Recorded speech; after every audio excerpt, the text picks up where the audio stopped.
Bonjour, Clotilde Normand, apprentie technico-commerciale sur le secteur Amiens-Doulan. Bonjour David Boucher, responsable agronomie et ferme pilote. Bienvenue pour un nouveau Carrément Plaine spécial patate.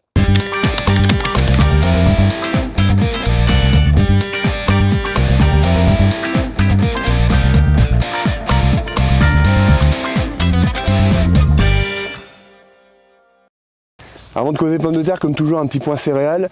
Donc aujourd'hui, 21 juin, 15 degrés, une petite pluie, le temps habituel du printemps, on va dire. Alors d'une part, pour les maladies, c'est vraiment pas top. Les limaces aussi, hein, vous allez voir quelques photos de limaces sur épi. Par contre, pour du remplissage de blé, on préfère quand même ce temps-là, globalement, au gros coup de chaud qu'on prend habituellement. On va vous l'expliquer tout de suite. On va pas forcément faire un point maladie, je dirais que là, il est un peu trop tard. Peut-être à part sur les derniers blés, où là, il y a encore un intérêt à aller faire un relais T4 pour la protection fongie, on en a déjà maintes fois parlé, donc on passe à autre chose. Là, on va parler composantes de rendement, et puis on va essayer de se projeter un petit peu sur cette moisson. Qu'est-ce que ça nous dit aujourd'hui? On a trois grands types de semis, octobre, novembre et décembre, janvier. Les semis d'octobre, on a une population d'épis à peu près à 500, 550 épis, une floraison qui a eu lieu sous la pluie, mais malgré tout une bonne fécondation. C'est ça la bonne surprise, il y a quand même des grains. Donc on aura globalement un nombre de grains moyen à bon sur les parcelles. Et puis il nous reste le PMG. Le remplissage aujourd'hui, il est plutôt correct. On a des bonnes conditions, il y a de l'eau au pied, il y a de la photosynthèse. Quand on a su protéger les feuilles contre les maladies, globalement, ça va bien se passer. Donc les potentiels ne sont pas forcément trop impactés. Les semis de novembre, là, on a eu des conditions un petit peu plus compliquées. Il y aura des conditions très hétérogènes sur les parcelles. Donc là, il faudra aller voir à la parcelle. Et puis les semis de décembre, globalement, c'est bien. C'est bien parce que ils ont fleuri aussi dans des bonnes conditions. Il y a eu une belle semaine. Donc eux, on va dire que les potentiels pourraient être très surprenants par rapport à ce qu'on a d'habitude sur ces plages-là. Donc si on synthétise, on a des potentiels aujourd'hui qui ne sont pas forcément très amputés. On n'aura forcément pas la moisson du siècle. Par contre, on voit monter de la fusariose à droite à gauche. Donc là, c'est vraiment en fonction du type variétal et de la protection qui a eu lieu. Et ça, par contre, ça peut fortement impacter les grains au moment du remplissage. Donc, encore une fois, ça sera des potentiels à la parcelle.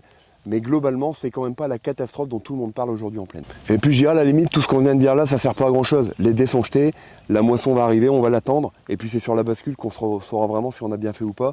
Par contre, on peut se servir de ces infos-là pour se projeter. Ce qu'on remarque aujourd'hui, ce qui va sans doute sauver quelques parcelles, c'est l'étalement des dates de semis.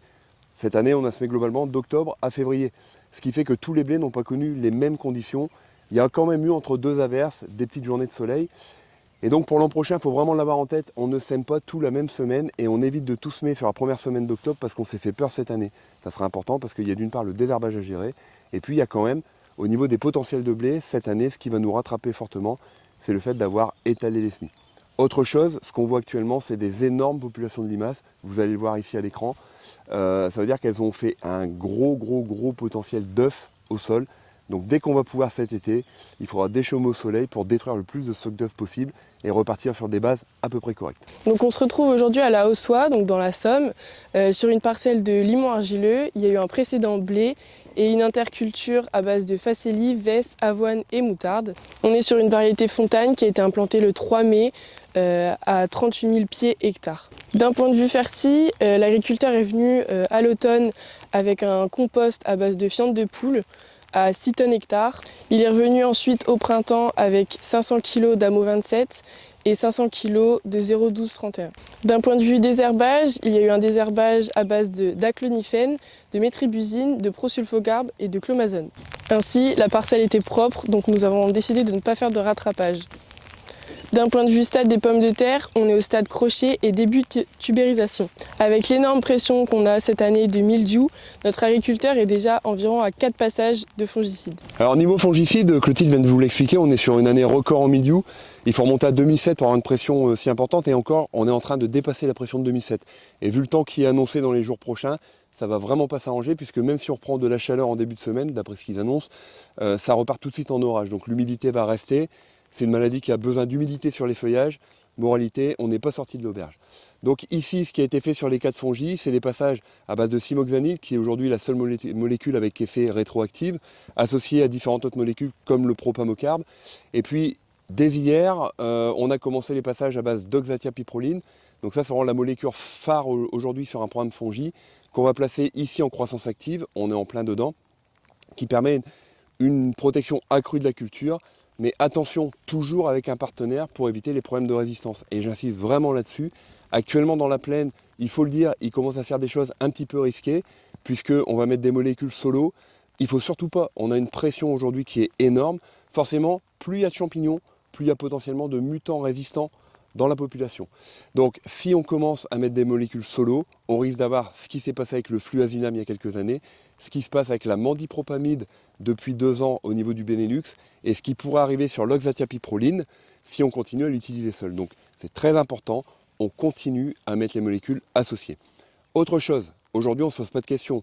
On est en plein dans les plages du milieu, donc on intervient en permanence.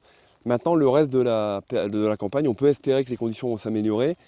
Moralité, des OAD tels que Mileos sont vraiment utiles pour venir piloter la protection fongie. Habituellement, on n'aurait peut-être même pas fait un fongi sur une année normale quand on arrive au 20 juin.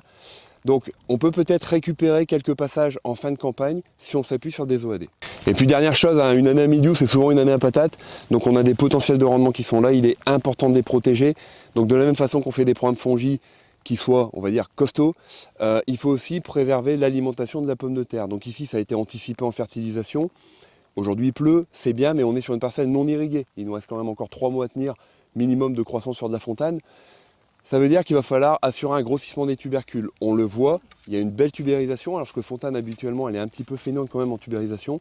Donc il va falloir accompagner la pomme de terre jusqu'au bout, et notamment quand on est en non-irrigation, on n'attend pas le coup de chaud pour accompagner la patate avec des solutions comme de l'Ascophyllum nodosum, le style Novo, on en a déjà parlé ici en carrément pleine. Il faut anticiper, et c'est en ce moment qu'on prépare la pomme de terre à un éventuel stress hydrique en fin de campagne. Merci Clotilde pour tous ces enseignements sur la pomme de terre. Et puis si vous aussi vous voulez rejoindre le groupe Carré, nous cherchons des jeunes talents comme Clotilde en apprentissage, donc appelez-nous.